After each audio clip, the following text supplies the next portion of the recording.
Alerta Geral. Bate-papo político com jornalistas Luzenor de Oliveira e Beto Almeida.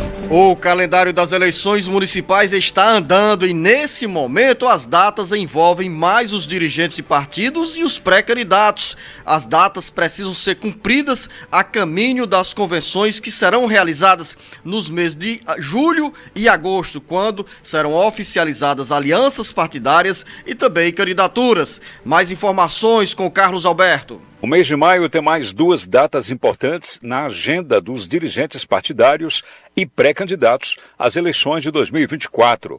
Hoje, quarta-feira, é a data a partir da qual, até 17 de maio de 2024, será realizado o teste de confirmação das correções aplicadas decorrentes dos resultados obtidos no Teste Público de Segurança da Urna 2023. Hoje também é a data a partir da qual é facultada a pré-candidatas e pré-candidatos a arrecadação prévia de recursos na modalidade de financiamento coletivo, ficando a liberação de recursos por entidades arrecadadoras condicionada ao cumprimento pela candidata ou pelo candidato do registro de sua candidatura, da obtenção do CNPJ e da abertura de conta bancária. O dia 15 de maio tem ainda outro marco no calendário das eleições.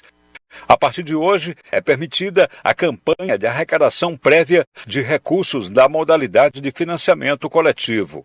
A semana fica encerrada com outra data importante para os partidos no calendário das eleições de 2024. Sexta-feira, 17 de maio, é o último dia do teste de confirmação das correções aplicadas decorrentes dos resultados obtidos no Teste Público de Segurança da Urna de 2023.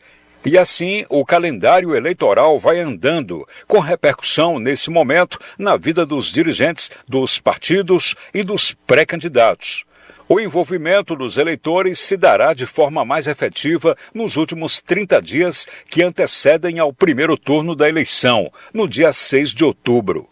Com redação do Ceará Agora, Carlos Alberto. São datas, jornalista Beto Almeida, que fazem parte desse calendário eleitoral que, inevitavelmente, precisa ser cumprido pelos dirigentes partidários e pelos pré-candidatos. E nessas datas aí, citadas pelo Carlos Alberto, esse fato que já chama a atenção de quem quer disputar um mandato nas câmaras de vereadores ou para as prefeituras, que é a abertura de conta, que é a arrecadação de recursos para despesas a caminho da disputa das eleições municipais. Jornalista Beto Almeida, nesse momento, para os eleitores, pouco interessa a eleição municipal de 2024, mas no outro lado, que é a agenda para os partidos, essas datas não podem ser ignoradas. Bom dia, jornalista Beto Almeida. Beto Almeida, a análise política com credibilidade e isenção. Bom dia, Luzenor. Bom dia aos ouvintes. Chama atenção aqui, Luzenor, nesse calendário das eleições municipais deste ano de 2024, essa que é a questão do financiamento coletivo, né, de pré-candidaturas. Engraçado é o seguinte, aqui você diz assim, olha, o eleitor ainda não está nem aí para o que virá, né, desse debate, dos nomes que serão colocados, mas deveria estar, porque isso aqui é a chamada vaquinha coletiva, né? Para quem lembra, são as vaquinhas virtuais que já permite, por exemplo, que os pré-candidatos e os partidos políticos coloquem essas páginas de arrecadação, principalmente nas redes virtuais, da internet, nos sites, enfim, onde eles consigam fazer aqueles, até com aplicativos eletrônicos, ou qualquer recursos que você utilize para fazer a solicitação desse embate de arrecadação de recursos. Isso tudo é regulamentado, claro, pelo TSE, pela Justiça Eleitoral. É uma modalidade que é utilizada para angariar esses recursos. Tem prestação de contas, não pode fazer campanha eleitoral antecipada, claro. Você tem que se colocar numa posição aí, dizendo, num limiar, onde você pede essa contribuição para um projeto, para ideias, para discussões, mas não necessariamente vai nominar e dizer, olha, é para o candidato, sou candidato, porque na realidade não tem ninguém com o nome regulamentado. Então você imagina que é um meio de se melhorar, de certo modo, a antecipação de recursos numa campanha, que a gente sabe que muitos candidatos reclamam, apesar de existir hoje o fundão eleitoral, esse fundão, ele não chega para todos os candidatos. É bom que se diga isso. Agora existem também, Beto Almeida, regras e limites de valores nessas doações, né? Porque as pessoas, principalmente pessoas físicas, porque nós não temos doação por parte de pessoas jurídicas, das empresas. Então as pessoas físicas podem fazer doação desde que os valores a serem transferidos para a conta dos partidos ou dos pré-candidatos não ultrapassem os limites estabelecidos pela legislação. Ó, Luciano, é o seguinte, nessa modalidade da vaquinha virtual, na realidade, assim, ele não existe um limite de valor a ser recebido pela campanha, tá certo? Mas é importante ressaltar o seguinte, as doações de valores iguais ou superiores a R$ 1.064,10, eles somente poderão ser recebidos mediante transferência eletrônica ou um cheque cruzado e nominal. Essa regra deve ser observada, inclusive, na hipótese de contribuições sucessivas realizadas por um mesmo doador em um mesmo dia. Então, se o Luzenor resolve, por exemplo, doar acima disso aqui, e principalmente de forma sucessiva, o Luzenor vai lá, faz uma doação de R$ 1.064,10 numa vaquinha virtual dessa para um partido político. Aí depois o Luzenor, ao longo do dia, vai de novo, faz isso.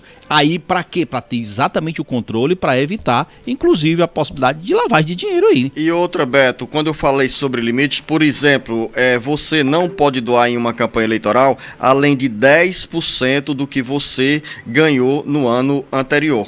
Isso. Não, aí essa isso daí é uma limitação. É uma limitação. De renda. E outro aspecto também, já que nós estamos falando desse assunto, você foi feliz, Beto, ao se contrapor ao que eu falei, que nesse momento o calendário da Justiça Eleitoral não envolve diretamente os eleitores, mas envolve sim, principalmente nesse aspecto da doação para a pré-campanha, dos pré-candidatos a vereador e também aos partidos. Os eleitores, as eleitoras precisam ficar atentas porque nós tivemos em eleições passadas ações judiciais contra ou citação de eleitores, vamos colocar assim, que caíram na malha fina da Justiça Eleitoral porque não poderiam ser doadores de campanha e apareceram lá com o CPF na conta de alguns candidatos como contribuintes com valores acima do que a lei permitia. E nesse caso específico, muitas pessoas que eram beneficiárias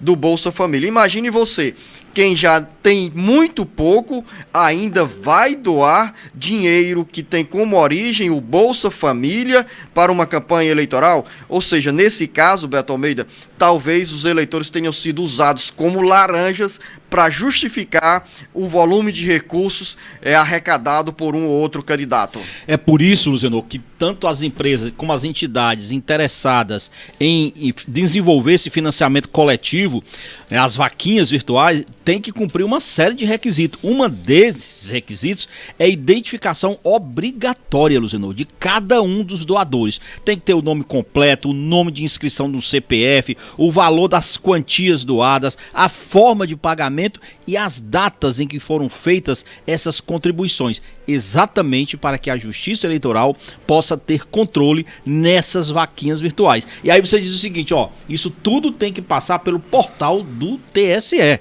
É lá que vai ser feito o formulário eletrônico, então tem o controle absoluto da Justiça Eleitoral. E se alguém insistir ainda no erro de pegar CPFs, por exemplo, nessa fase agora, e utilizar de pessoas que são beneficiárias do Bolsa Família ou de qualquer outro programa social, Luciano, esse vai ter problema, pode ter certeza.